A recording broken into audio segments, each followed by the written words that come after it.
Good morning all of you. सर्व विद्यार्थ्यांचं मी online लेक्चरमध्ये मनपूर्वक स्वागत करतो.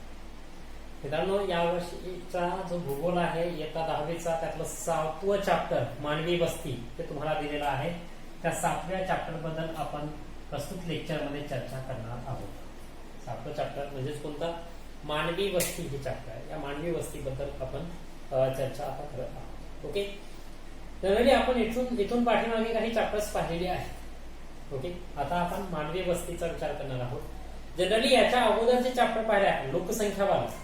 आता हे जे लोकसंख्यावाला चॅप्टर आहे ते लोकसंख्यावाला चॅप्टर आणि मानवी वस्तीवाला चॅप्टर खरं तरी दोघं कंबाईन जरी असते तरी काही प्रॉब्लेम होता. म्हणजे पूर्णपणे लोकसंख्यावाला जे चॅप्टर आहे ते मानवी वस्ती हे लोकसंख्येवर अवलंबून आहे. उलट झालंय थोडंसं. मानवी वस्ती लोकसंख्येवर अवलंबून आहे. म्हणजे कोणत्या प्रदेशामध्ये किती किंवा लोकसंख्येचं स्वरूप कशा प्रकारचं, एखाद्या प्रदेशामधील लोकसंख्येचं स्वरूप कशा प्रकारचं आहे याचा विचार करूनच यानुषंगाने त्या प्रदेशामध्ये मानवी वस्ती असते. बरोबर. जसं लोकसंख्या दाट आणि विरळ अशी आपण पाहिलेली होती, तसं आता बघा लोकसंख्येच्या बाबतीमध्ये आपण दोन शब्द विशेषत्वाने वापरले होते, दाट लोकसंख्या आणि विरळ लोकसंख्या. आता आपण मानवी वस्तींच्या बाबतीमध्ये मात्र केंद्रित वसाहती, मानवी वसाहतीच्या बाबतीत मानवी वस्ती आणि वसाहती एकच. ओके, केंद्रित वसाहती आणि दुसरा आहे विखुरलेल्या किंवा विरळ, पण विखुरलेल्याच जास्तीत जास्त वापरल्या जात असतात. ओके, ऍक्च्युली मानवी वस्तीचे खूप सारे आकृतिबंध आहेत. प्रकार जो असतो सेटलमेंट्स ज्याला म्हणतात, आकृतिबंध जे असतात मानवी वस्तीचे ते अनेक वेगवेगळ्या प्रकारचे आहेत. केंद्रित आहेत, आयताकृती आहेत, रेषीय आहेत, गोलीय आहेत, हे अशा प्रकारच्या विखुरलेल्या असं हे त्यातला एक प्रकार आहे. ओके, तर या त्यातल्या दोन मुख्यत्वे आपल्याला पाहिजेत, केंद्रित आणि विखुरलेल्या स्वरूपातल्या. आता बघा, दाट जिथे लोकसंख्या आहे मॅक्झिमम तिथे होता केंद्रित वसाहती आढळतील आणि जिथे विरळ लोकसंख्या असणार आहे तिथे विखुरलेल्या मानवी वसाहती आढळणार आहेत. ओके, म्हणून खूप अवघड नाहीये, खूप इझी, खूप सिंपल अशा प्रकारच्या गोष्टी दिलेल्या आहेत ज्या जनरली आपल्याला प्रस्तुत चॅप्टर मध्ये चर्चा करायची आहे. बघा, आता तुम्हाला हे दिलेलं आहे, इकडे आकृत्या दिल्या का दोन, तुम्हाला नेटवरून घेतलेल्या ज्या आहेत त्या दोन आकृत्या दिल्या. 7 भारताच्या बाबतीमध्ये जनरली सुरुवातीला त्याची उदाहरणं दिली जातात. दोन पिक्चर दिले तर इकडे 7.1 अ आणि आ वाला 7.1 अ आणि आ अशा प्रकारच्या दिलेल्या आहेत. आता याचं निरीक्षण करा म्हणते आणि खालील प्रश्नांची उत्तरे द्या अशा प्रकारचं त्यांचं म्हणणं आहे. ओके, आता वस्त्यांचे प्रकार ओळखायचे. वस्त्यांचे प्रकार हे आहेत असं म्हणूयात, केंद्रित आणि विखुरलेल्या अशा प्रकारे. लक्षात घ्या, याच्यामध्ये 7.1 अ वाली जी आहे ती केंद्रित आहे असं म्हणूयात आपण. खरं तर ह्या ओळखता येणं जरा अवघड गोष्ट आहे, डायरेक्टली दिसत नाही, ते स्पष्टपणे दिसत नाही, पण तरी सुद्धा अ ला आपण केंद्रित म्हणू आणि आ ला आपण विखुरलेल्या म्हणूयात. अ ला काय म्हणू? केंद्रित, आणि आ ला काय म्हणू? विखुरलेल्या म्हणूयात. ओके, आता केंद्रित वस्ती कोणती, त्याचे कारण काय असेल? अ वाली जी आता जस्ट म्हणलं 7.1 अ वाली ही केंद्रित वसाहत आहे असं आपण म्हणतोय. ओके, मग याच्या पाठीमागे कारण काय की ही जी 7.1 अ वाली जी आहे ती केंद्रित वसाहत आहे. तर ती केंद्रित वस्ती किंवा केंद्रित वसाहत असण्याच्या पाठीमागे कारण काय असेल? बरोबर, कारण सांगा, खूप सिंपल गोष्ट आहे. ज्या ठिकाणी लोकसंख्या दाट असणार आहे, हवामानाची अनुकूलता असणार आहे, पाण्याची उपलब्धता असणार आहे, शेती व्यवसाय किंवा इतर उद्योगधंदे वगैरे असणार आहेत, बरोबर, या सगळ्या किंवा प्राकृतिक रचना, सुपीक मैदान, सपाट जमीन हे ज्या ठिकाणी असणार आहे तिथे आपल्याला केंद्रित वसाहती आढळणार आहे. ओके, आता दुसरा प्रश्न, विखुरलेल्या वस्तीचा भाग कोणता आहे, त्याचे कारण काय असेल? आ वाला जो आहे तो आहे विखुरलेल्या वस्ती. आ वाला जो तो कोणता काय आहे? विखुरलेल्या वसाहती म्हणजे विरळ आहे. इथे 2-4, इथे 2-4 घरं, तिथे 15-20 घरं, तिथे 20-25 घरं अशा प्रकारची असणे, अशा प्रकारच्या वसाहती असते ज्याला विखुरलेल्या वसाहती असं आपण म्हणतो. म्हणजे एका जागेवर पुंजका नसतो वस्तींचा किंवा घरांचा, इथे पुंजका एका जागेवर नसतो, अशी विरळ पसरलेली असतात, त्याला आपण विखुरलेल्या वसाहती म्हणतो. आणि केंद्रित वसाहती या एकत्र बांधलेल्या असतात. जसं आपल्या इकडे जनरली मराठवाडा वगैरे अशा प्रदेशामध्ये तुम्हाला घरं दिसतात, गावं दिसतात, मोठी मोठी गावं, बरोबर, तर त्याला आपण केंद्रित वसाहती असं आपण म्हणतो. ओके, मुख्य ठिकाण हे गावाचं मुख्य ठिकाणी मध्यभागी असतं आणि सगळीकडून हळूहळू गोल प्रकारची ती वस्ती वाढत असते. ही सपोज मुख्य गाव असं, हे मुख्य ठिकाण गावाचं असं, त्याच्या भोवती असं गाव वाढत असतं आणि अशा प्रकारचा हळूहळू चोही वाजवतो. बरोबर, याला म्हणतात केंद्रित वसाहत. आणि विखुरलेल्या म्हणजे इथे काही घरं, इकडे काही घरं, इकडे काही घरं, इकडे काही घरं, इकडे काही, याला आपण विखुरलेल्या असं म्हणतो. बरोबर. पुढे या वस्त्या भारत, आता विखुरलेल्या वस्तींचं कारण काय असतील? ओके, आता बघा, विखुरलेल्या ज्या वसाहती आहेत किंवा ज्या पसरलेल्या आहेत जिकडे तिकडे, तर त्याच्या पाठीमागे कारण काय असेल असं त्यांचं म्हणणं आहे. तर सिंपल गोष्ट आहे, त्याच्या पाठीमागे कारण असणे ही खूप सिंपल गोष्ट आहे, खूप साधी गोष्ट आहे. लक्षात, भारतामध्ये जो उंच सखल प्रदेश असणे, वाळवंटाचा प्रदेश असणे, डोंगररांगा असलेला किंवा वनांचा प्रदेश आहे, जंगलांचा प्रदेश वगैरे असेल, पाण्याची अनुपलब्धता असेल, ह्या ज्या सगळ्या गोष्टी येतात, या सगळ्या गोष्टींचा विचार जर केला आपण, तर त्या प्रदेशामध्ये आपल्याला विखुरलेल्या वसाहती आढळतील. ओके, खाली प्रश्न आहे की या वस्त्या भारताच्या कोणत्या प्रदेशातील असतील याचा अंदाज करा म्हणते. ह्या ज्या वस्त्या आहेत म्हणजे केंद्रित आणि विखुरलेल्या दोन्ही प्रकारच्या वस्ती भारताच्या कोणत्या भागामध्ये त्या असतील असं त्यांना म्हणायचं. ओके, आता मित्रांनो लक्षात घ्या जनरली तुम्ही की ज्या केंद्रित वस्ती आहेत, भारताचा सुपीक असेल, नद्यांच्या खोऱ्यांचा मैदानी प्रदेश आहे, पंजाब हरियाणा आहे, महाराष्ट्र वगैरे आहेत, उत्तर प्रदेश असेल वगैरे, अशा प्रकार किनारी प्रदेश वगैरे, या प्रदेशामध्ये केंद्रित स्वरूपाच्या वसाहती आढळतील. तर विखुरलेल्या वाळवंटाचा प्रदेश आहे, पश्चिम घाट आहे, पूर्व घाट आहे, किंवा हिमालयन प्रदेश आहे, मधला वनांचा प्रदेश वगैरे आहे, अशा प्रदेशामध्ये विखुरलेल्या वस्ती. ओके, भारतामध्ये त्याचं डिवायडेशन किंवा त्यांचं वितरण हे अशा प्रकारे झालेलं आपल्याला पाहायला मिळतं. आता खाली तुम्हाला भौगोलिक स्पष्टीकरण दिलेलं आहे मित्रांनो. ओके, खाली भौगोलिक स्पष्टीकरण दिलेलं तुम्हाला भारताच्या बाबतीतला आहे, भारत मांडी वस्तींच्या बाबतीत. आता जनरली मी तुम्हाला आत्ताच बोललोय की ज्या वसाहती असतात एखाद्या प्रदेशातल्या, त्या वसाहती कोणत्या प्रकारच्या आहेत? वसाहतीचा आकृतिबंध प्रकार म्हणजेच काय? वसाहतीचा आकृतिबंध कोणत्या प्रकारचा? वसाहतींचा आकृतिबंध हा कोणत्या प्रकारचा आहे? बरोबर, जर याचा आपण विचार करत असू, वसाहतीच्या आकृतिबंधाचा जर आपण विचार केला, तर विशेषतः इकडे दोनच घेतले, केंद्रित आणि विखुरलेल्या, अशा प्रकारचे दोन प्रकार तिथे घेतलेले आपल्याला पाहिला. ओके, आता याला आपण हे प्रकार म्हणजेच आकृतिबंध होय, म्हणजे भारतामध्ये दोन आकृतिबंध आहेत, केंद्रित आणि विखुरले, हे दोनच पाहतोय आपण. जनरली बाकीच्या विषयी आपण जास्त चर्चा करत नाही. ओके, आता लक्षात घ्या, आकृतिबंध तयार होण्यासाठी कोणकोणत्या गोष्टी कारणीभूत असतात? खूप सिंपल गोष्ट आहे, त्या प्रदेशाची हवामान आहे किंवा हवामानाची अनुकूलता प्रतिकूलता, त्या प्रदेशातील प्राकृतिक रचना आहे, बरोबर, तिथलची सपाट जमीन असणे किंवा जमिनीचा उतार असेल, तिथलची सुपीकता असेल जमिनीची, तिथलचे उद्योगधंदे असतील, बरोबर, सुख सुविधा असतील, दळणवळणाची साधने असतील, संदेश वहनाची साधने असतील, जीवन जगण्याची सुलभता असेल, शिक्षण वगैरे असेल, बरोबर, ह्या अशा प्रकारे, किंवा शेतीपूरक जमीन वगैरे, म्हणजे हे सुपीकतामध्ये आलेच करतात. ओके, ह्या अशा प्रकारचे खूप सारे मुद्दे आपल्याला सांगता येईल. या मुद्द्यांचा जर आपण विचार केला तर याच्या बाबतीत जिथे अनुकूलता पाहायला मिळेल तिथे आपल्याला केंद्रित स्वरूपाच्या वसाहती आढळतील.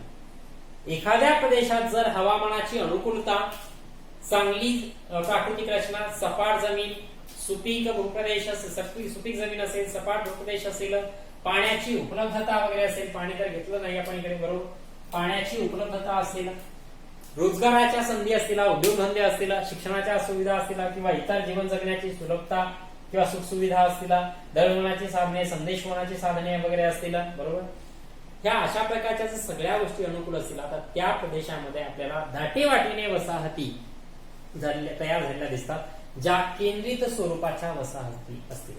त्या कोणत्या? केंद्रित स्वरूपाच्या वसाहती असलेल्या आपल्याला सांगतात. ओके, आता बघा लक्षात घ्या मित्रांनो, त्या झाल्या केंद्रित स्वरूपाच्या वसाहती. ओके, आता भारताच्या बाबतीत जर आपण विचार केला तर भारताच्या बाबतीत सुद्धा प्राकृतिक रचना असेल, हवामानाची अनुकूलता असेल, जमिनीची सुपीकता असेल, सपाट जमीन असेल, किंवा मैदाने वगैरे असतील, पठार वगैरे असतील, नद्यांची खोरं वगैरे आहेत, उद्योगधंदे वगैरे आहेत, दळणवळणाची साधने, या सगळ्या गोष्टींचं वितरण हे असमान पाहायला मिळतं. भारतामध्ये या सगळ्या गोष्टींचं वितरण असमान पाहायला मिळतं. म्हणून मानवी वस्ती सुद्धा असमान आहे का, किंवा मानवी वस्तींचे आकृतिबंध पण वेगवेगळ्या स्वरूपाचे असलेले दिसतात. ओके, तर आता लक्षात घ्या मित्रांनो, भारताच्या बाबतीत जर तुम्ही पाहत असाल की उत्तरेकडील मैदानी प्रदेश असेल, बरोबर, किंवा त्यामध्ये पंजाब आहे, हरियाणा आहे, युपी आहे, बिहार आहे, पश्चिम बंगाल वगैरे आहे, बरोबर, तामिळनाडू आहे, केरळ वगैरे आहेत, नर्मदा नदीचं खोरं, तापीचं खोरं, गोदावरीचं खोरं, गंगेचं खोरं असेल, बरोबर, हा असा खोऱ्याचा मैदानी प्रदेश वगैरे असेल. या प्रदेशामध्ये भारतामध्ये लोकसंख्या ही जास्त आहे आपल्याला माहित आहे, आणि म्हणून त्या प्रदेशामध्ये ज्या मानवी वस्ती आहेत त्या मानवी वस्ती सुद्धा केंद्रित स्वरूपाच्या आपल्याला आढळतात, कारण तिथे जीवन जगण्याची सुलभता आहे, बरोबर, त्या प्रदेशामध्ये सुपीक जमीन आहे, पाण्याची उपलब्धता आहे, हवामानाची अनुकूलता आहे, ह्या सगळ्या गोष्टी आहेत. पण जनरली आपण जर राजस्थानचा पश्चिम आणि दक्षिणेकडचा भाग जर पाहत असू, किंबहुना आपण पश्चिम घाट आणि पूर्व घाटाचा संपूर्ण प्रदेश पाहत असू, किंबहुना जम्मू काश्मीर असेल, उत्तराखंड असेल, हिमाचल प्रदेश असेल, अरुणाचल प्रदेश आहे, मणिपूर, मिझोराम वगैरे, ही जी सिक्कीम वगैरे ही जी राज्य आहेत, या राज्यांचा जर आपण विचार केला तर जीवन जगण्याची सुलभता तिकडे नाहीये. या प्रदेशामध्ये आपल्याला पाहायला मिळतं पाणी मुबलक प्रमाणामध्ये मिळतं, पण पिण्याजोगं कमी आहे, उंच सखल जमीन आहे, जमिनीची सपाटता नाहीये, सुपीक जमीन नाहीये, शेती योग्य जमीन नाहीये, बरोबर, दळणवळणाची साधने, सुखसुविधांचा अभाव आहे, हवामानही प्रतिकूल असलेलं पाहायला मिळतं. या सगळ्या गोष्टींमुळे आपल्याला या प्रदेशामध्ये, सोबतच भारताचा जो मध्य भाग आहे, ज्या भागामध्ये वनांचं प्रमाण जास्त असलेलं पाहायला मिळतात, जंगले जास्त दिसून येतात, म्हणून त्या प्रदेशामध्ये आपल्याला मानवी वस्ती ह्या विखुरलेल्या स्वरूपामध्ये आढळतात. ओके, म्हणून मानवी वस्ती ज्या आहेत ते काही ठिकाणी विखुरलेल्या तर काही ठिकाणी केंद्रित स्वरूप आपल्याला भारतामध्ये पाहायला मिळतं. हे वेगवेगळ्या स्वरूपाचं असलेलं दिसून येतं. पुढे आता तुम्हाला इकडे एक तक्ता दिलेला आहे मित्रांनो. त्या तक्त्याच्या बाबतीत आपल्याला चर्चा करायची आहे की काही सुखसुविधा दिलेल्या आहेत आणि त्या सुखसुविधा कोणत्या प्रदेशामध्ये असतात, त्या कोणत्या वस्तीमध्ये असतात, ग्रामीण वस्ती का नागरी वस्तीमध्ये असतात, त्याचं डिवायडेशन तुम्हाला करायचंय. ज्याच्यामध्ये जो बसेसच्या गटामध्ये त्याच्यामध्ये त्याला राईट करायचं आहे. आता पेट्रोल पंप कोणीकडे आहे? ऍक्च्युली अलीकडच्या भागात तर दोन्हीकडे पण झाले पेट्रोल पंप, ग्रामीण नागरीमध्ये, पण जनरली नागरीमध्ये त्याला करा, म्हणजे शहरी भाग. नागरी म्हणजे ओके, रुरल अँड अर्बन असं. चित्रपटगृह हे सुद्धा नागरीमध्ये करा. त्याच्यानंतर आठवडे बाजार जो आहे मित्रांनो, आठवडे बाजार ग्रामीण मध्येच करा, कारण आठवडी बाजार ग्रामीण मध्ये असतो. ओके, विशेषत्व. प्राथमिक आरोग्य केंद्र आहे, हे दोन्हीकडे पण असतं प्राथमिक आरोग्य केंद्र, बरोबर. त्याच्यानंतर पोलीस चौकी ही सुद्धा दोन्हीकडे असते, कारण ग्रामीण भागामध्ये पण पोलीस चौकी म्हणजे प्रत्येक ग्रामीणच्या ठिकाणी नाही, पण काही ग्रामीण ठिकाणी असतात. कलादालन असेल हे मात्र शहराच्या ठिकाणी असते, नागरी. ग्रामपंचायत फक्त ग्रामीण म्हणजे गावामध्येच असते ग्रामपंचायत, शहरामध्ये ग्रामपंचायत नसते, बरोबर. त्याच्याशिवाय कृषी उत्पन्न बाजार समिती आहे, कृषी उत्पन्न बाजार समिती मात्र शहराच्या ठिकाणीच असते. प्राथमिक शाळा दोन्हीकडे पण आहे, माध्यमिक शाळा सुद्धा दोन्हीकडे आहेत, महाविद्यालय मात्र शहरांमध्येच असलेली पाहायला मिळतात. दुकाने जे आहेत, आता दुकानांचा जर विचार केला तर छोटी दुकानं गावामध्ये पण असतात, म्हणून दुकानं म्हटलं की दोन्हीकडे पण टाकावं लागेल आपल्याला. बहुविध शुश्रूषा रुग्णालय म्हणजे मल्टी स्पेशालिस्ट हॉस्पिटल ज्याला आपण म्हणतो, हे सुद्धा शहरीमध्ये म्हणजे नागरी भागामध्ये असणार आहे. मेट्रो स्टेशन हे सुद्धा नागरी भागामध्येच असणारे मेट्रो स्टेशन सुद्धा. त्याच्यानंतर बस स्थानक आहे, बरोबर. बस स्थानक मात्र आपल्याला बस स्थानक, बरोबर. आता बस स्थानक आणि तुमचा बस स्टॉप याच्यात फरक असतो, बरोबर. म्हणून बस स्थानक हे मुख्य घेतलेलं आहे शहराच्या ठिकाणचं, म्हणून त्याला नागरीमध्ये घ्यायचं खरं तर. आणि विद्यापीठ ही सुद्धा नागरीमध्येच. ओके, अशा प्रकारे डिवायडेशन करायचं. काही गोष्टी कन्फ्युज वाटणाऱ्या असतात, कारण कन्फ्युज याच्यामुळे वाटतात त्या काही गोष्टी आपल्याला शहरातल्या नागरीमध्ये पण शहरातल्या ग्रामीण भागामध्ये पण पाहायला मिळतात, त्याच्यामुळे कन्फ्युजन होतं काही गोष्टींच्या बाबतीत. ओके, हरकत नाही. आता पुढे तुम्हाला 7.2 अ आणि आ दिलेला आहे. 7.2 अ आणि आ दिलेला आहे. ओके, इथं थोडस वेगळं स्वरूप असलेला पाहायला मिळतं, पण चला हरकत नाही. जो ब्राझील आहे त्या ब्राझीलच्या आकृतिबंधाच्या बाबतीमध्ये दिलेला आहे. ब्राझीलचा जो आकृतिबंध आहे त्या ब्राझीलच्या आकृतिबंधाच्या बाबतीतले दोन्ही पिक्चर किंवा दोन्हीही ह्या तुम्हाला जे चित्र आहे ते इकडचे छायाचित्र ते दिलेली आहेत. ओके, आता जर तुम्ही पाहिलं त्याच्यातली अ वाली जी आहे ती विखुरलेली दिसून येते, म्हणजे उलट आहे. भारताची अ वाली केंद्रित होती पण ब्राझील मध्ये अ वाली विखुरलेली आहे आणि आ वाली जे ब्राझीलची ती केंद्रित असलेली दिसून येते जर तुम्ही याच्यावर फोकस करत असाल तर. ओके, बघा तुम्हाला अमेझॉन नदीचा सखल प्रदेश दिलेला आहे, म्हणजे मुद्दाम इकडे भारताच्या याच्या खाली तुम्हाला नावं दिलेली नव्हती पण ब्राझीलच्या आकृत्यांच्या खाली त्या चित्रांच्या खाली नावं दिलेली आहेत दोन्ही खाली. आता अमेझॉन नदीचा सखल प्रदेश आहे, आपल्याला पटकन लक्षात येतं की अमेझॉन नदीचं जे खोरं आहे त्या अमेझॉन नदीच्या खोऱ्यामध्ये खूप वन आहे, वनांनी व्यापलेला प्रदेश आहे तो पूर्णपणे, बरोबर. खूप जास्त प्रमाणामध्ये वने आहेत, म्हणून अमेझॉन नदीचा जो प्रदेश आहे तो खूप हे प्रमाण आपल्याला जास्त प्रमाणामध्ये निर्जन असलेला पाहायला मिळतो. प्रतिकूल हवामान आहे, मानवी वस्तीच प्रतिकूल आहे, म्हणून त्या प्रदेशामध्ये आपल्याला जास्त केंद्रित स्वरूपाच्या वसाहती आढळत नाहीत. लोकसंख्या मुळात कमी आढळते. आता जर आपण ब्राझीलचा विचार केला तर ब्राझीलमध्ये उत्तरेकडचा आणि पश्चिमेकडचा जो भाग आहे या भागामध्ये किंवा ईशान्येकडचा भाग या भागामध्ये मुळात जी लोकसंख्या आहे ना ती लोकसंख्येचं प्रमाणच कमी होतं या प्रदेशात. लोकसंख्येचं जर प्रमाण कमी असेल तर साहजिकच त्या प्रदेशामध्ये लोकसंख्येचं प्रमाण जर कमी असेल तर स्पेशल त्या प्रदेशामध्ये आपल्याला मानवी वसाहती किंवा मानवी वस्ती ज्या आहेत त्या सुद्धा विखुरलेल्या आढळणार आहेत. ओके,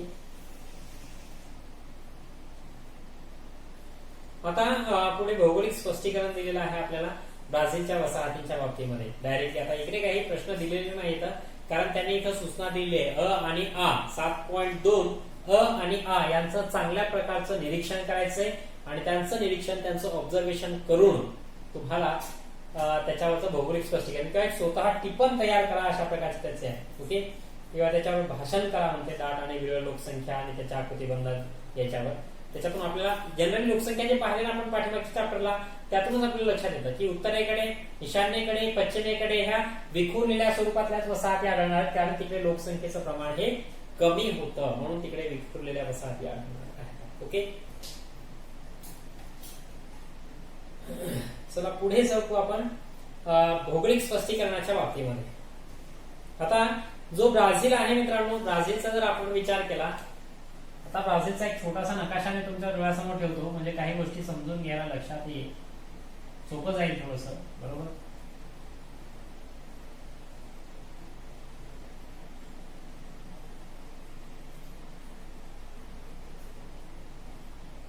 आता हा जो ब्राझील आहे जनरली ब्राझीलमध्ये जर आपण पाहत असू तर हा जो भाग आहे ब्राझीलचा हा जो पूर्ण भाग आहे या भागामध्ये लोकसंख्या विरळ पाहायला मिळते, इकडच्या भागामध्येही पाहायला मिळते. इथे दाट आहे आणि हा जो किनारी भाग आहे किंवा इथलचा जो भाग आहे या प्रदेशामध्ये दाट असलेली पाहायला मिळते. पण इकडे आणि इकडे मात्र विरळ लोकसंख्या आहे. मग लोकसंख्या पण इकडे आणि इकडे विरळ असेल तर तिकडे वस्ती सुद्धा विरळच विखुरलेल्याच आढळणार आहेत. ओके, मानवी वसाहती. आता जनरली बघा जे ब्राझील मधलंही ह्या सगळ्या गोष्टी येतात. ब्राझीलचं हवामान असेल, त्याची प्राकृतिक रचना येतात, उद्योगधंदे आहेत, खनिज संपत्ती असेल, पाण्याची उपलब्धता असेल, शेती योग्य जमीन असेल, दळणवळणाची साधने असतील, संदेशवहनाची साधने असतील, जीवन जगण्याची सुलभता असेल, या सगळ्या गोष्टींमुळे आपल्याला त्या प्रदेशामध्ये ज्या मानवी वस्ती येतात त्या मानवी वस्ती सुद्धा वेगवेगळ्या स्वरूपाच्या आढळणार येतात त्या प्रदेशानुसार. म्हणजे ह्या ज्या सगळ्या गोष्टी त्या प्रदेशात कशा येतात याचा विचार करून त्या प्रदेशामध्ये आपल्याला पुढच्या गोष्टी दिसून येणार, म्हणजेच मानवी वस्तीच्या आकृतिबंधाच्या स्वरूपातल्या त्या आढळणार आहेत. ओके, जर आपण ब्राझीलच्या भौगोलिक स्पष्टीकरणाच्या बाबतीमध्ये जर पाहिलं तर जसे भारतामध्ये इंग्रज आलेले होते तशा प्रकारे या ब्राझीलमध्ये पोर्तुगीजांची सत्ता होती हे आपल्याला माहित आहे, बरोबर. तर जो ब्राझील आहे त्या ब्राझीलचा हा जो किनारी प्रदेश आहे मित्रांनो, या ब्राझीलच्या किनारी प्रदेशामध्ये सुरुवातीच्या काळामध्ये पोर्तुगीजांनी आपल्या वसाहती स्थापन केलेल्या होत्या. विशेषत्वानं इथलचं जे साओ पावलो राज्य आहे या साओ पावलो राज्यामध्ये आपल्याला खूप दाट लोकसंख्या पाहायला मिळते. लोकसंख्या दाट आहे म्हणून तर त्या ठिकाणी आपल्याला केंद्रित स्वरूपाच्या वसाहती साओ पावलो या राज्यामध्ये विशेषत्वानं पाहायला मिळते. ओके, आता जो पोर्तुगीज आहे त्या पोर्तुगीजांनी किनाऱ्यावर वसाहती स्थापन केल्या होत्या. हळूहळू त्या किनाऱ्यावरच्या ज्या वस्ती येतात त्या वसाहती वाढत गेलेल्या पाहायला मिळतात, विकसित होत गेलेल्या पाहायला मिळतात, बरोबर. आणि तिथेच त्या विकसित होत गेल्या, पण उत्तरेकडे पश्चिमेकडे मात्र त्या जास्त प्रमाणामध्ये पसरलेल्या नाही आहेत पाहायला, बरोबर. आणि तिथे पण तुम्हाला जस्ट म्हणलं मी पाण्याची उपलब्धता, संदेशवहन, दळणवळण, जमिनीची सुपीकता असेल, सपाट जमीन असेल, अनुकूल प्रदेश असेल, ह्या सगळ्या गोष्टी खूप कारणीभूत ठरत असतात. कशासाठी? तर त्या प्रदेशातील मानवी वस्ती तयार होण्याच्या दृष्टिकोनातून. ओके, तर चला त्या प्रदेशामध्ये आपण जर पाहिलं तर हा जो हे आहे ब्राझील आहे, युरोपातून आलेल्या ज्या वसा आहे, पोर्तुगीजांच्या वसाहती होत्या त्या इथे स्थायिक झाल्या. नंतर त्यांचा विकास तिथेच झाला आहे, पण उत्तरेकडे ते जास्त झाले आहेत. म्हणून झाल्या नाहीत उत्तरेकडे. म्हणून जो किनारी प्रदेश आहे ब्राझीलचा, या किनारी प्रदेशामध्ये जास्तीत जास्त ब्राझीलच्या वसाहती केंद्रित स्वरूपाच्या आढळतील हे आपल्याला पाहायला मिळतं. किनारपट्टी जी आहे, या किनारपट्टीवर आपल्याला पाहायला मिळतं पाण्याची उपलब्धता असेल, जसं साओ फ्रान्सिस्को नदी असेल, जेक्विटिनन्ना वगैरे असतील, ह्या अशा काही किनारी नद्या, बरोबर, या नद्यांनी पाणी पुरवठा होतो. त्याच प्रदेशामध्ये नैसर्गिक साधन संपत्ती पण मिळते, बरोबर. म्हणून त्याचा खाणकाम व्यवसाय असेल किंवा उद्योगधंदे त्या ठिकाणी विकसित झालेले पाहायला मिळतात. दळणवळणाची साधने येतात, हवामान अनुकूल आहे, पावसाचं प्रमाण चांगल्या प्रकारचं असलेलं आपल्याला पाहायला मिळतं, बरोबर. संदेशवहनाची साधने आहेत, सुपीक जमीन आहे, शेतीपूरक जमीन आहे, शेती व्यवसाय चांगल्या प्रकारचा चालतो, बरोबर.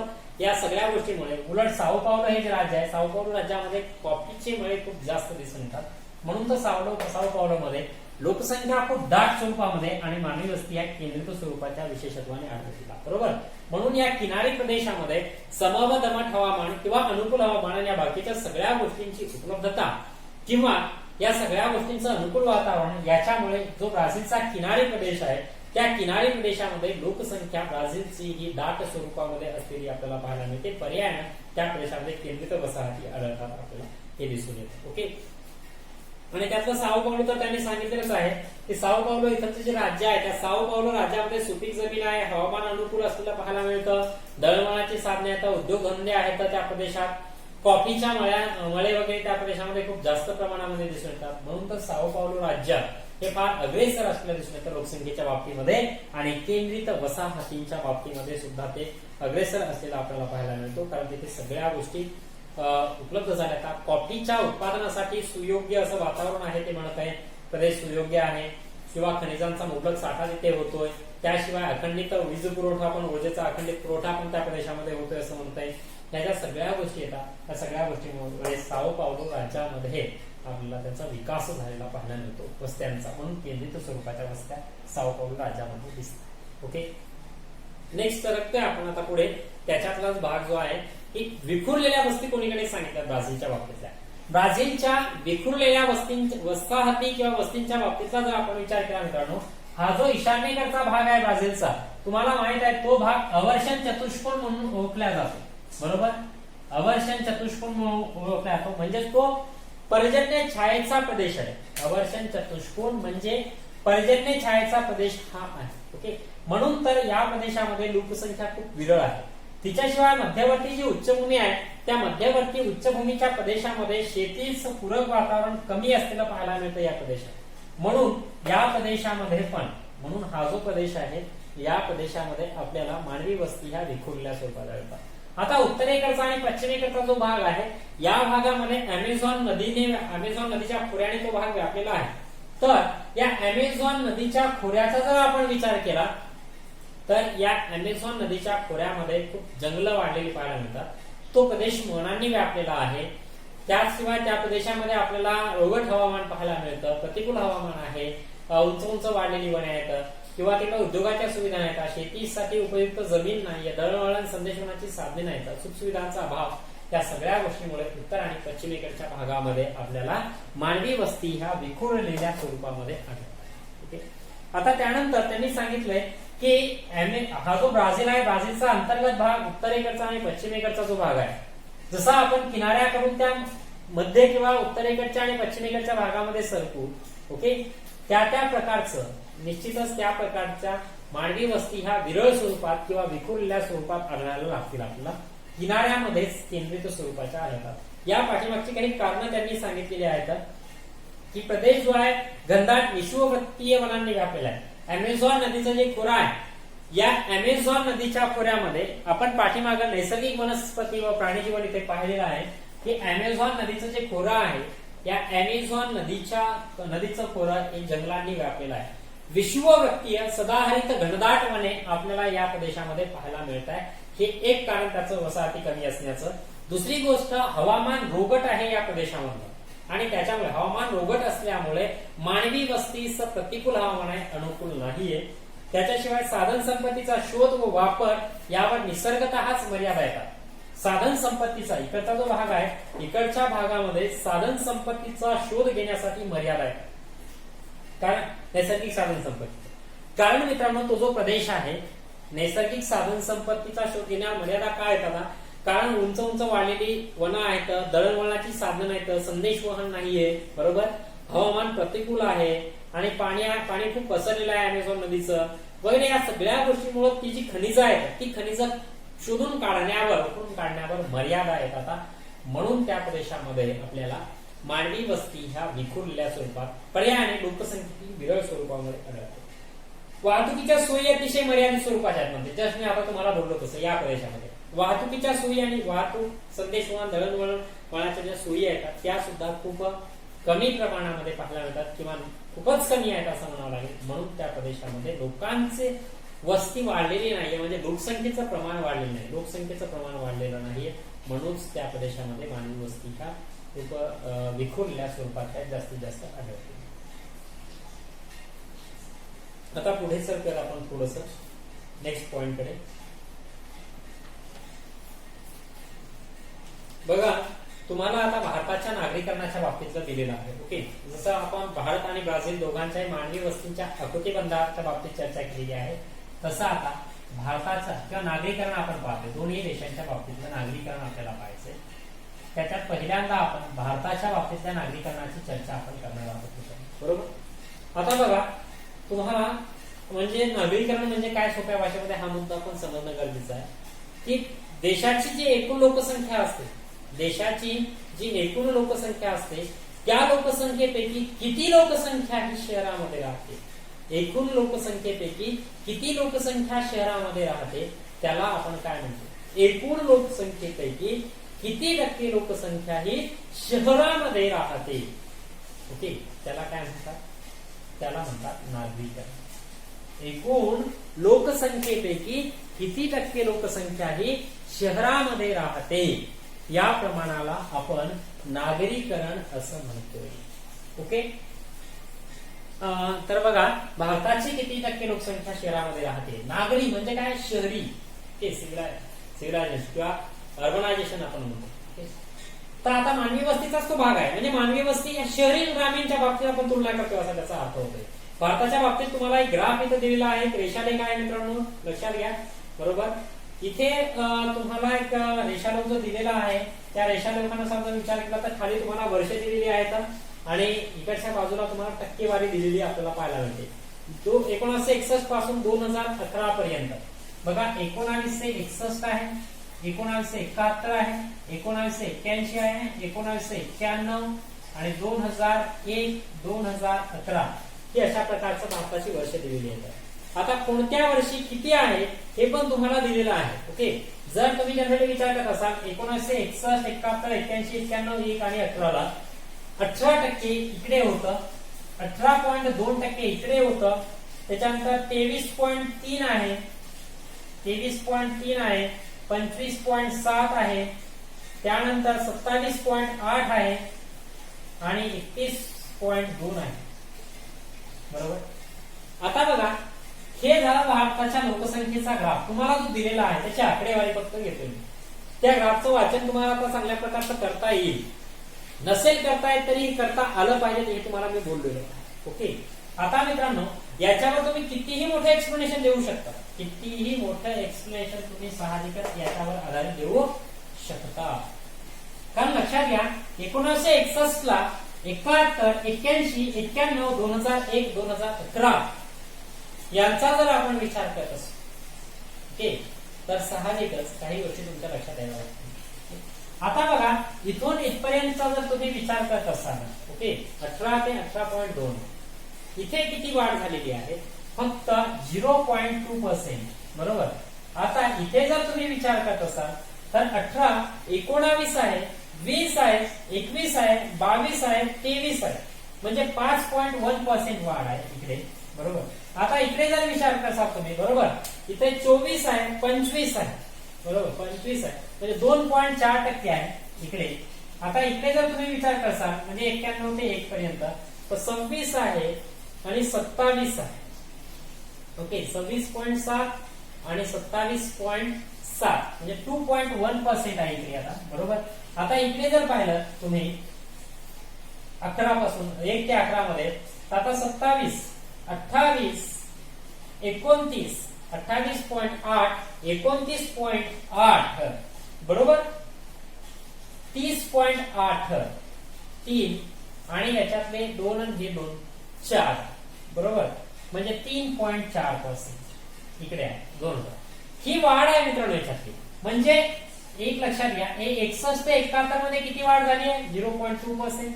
71 ते 81 मध्ये 5.1%. 81 ते 91 मध्ये 2.4%. 91 ते 2001 मध्ये 2.1%, बरोबर, हे 2.4 म्हणलं. 2001 ते 11 मध्ये 3.4%. एवढी वाढ नागरीकरणामध्ये झालेली पाहायला मिळते भारताच्या. हे पण महत्वाचं आहे, भारताचं नागरीकरण.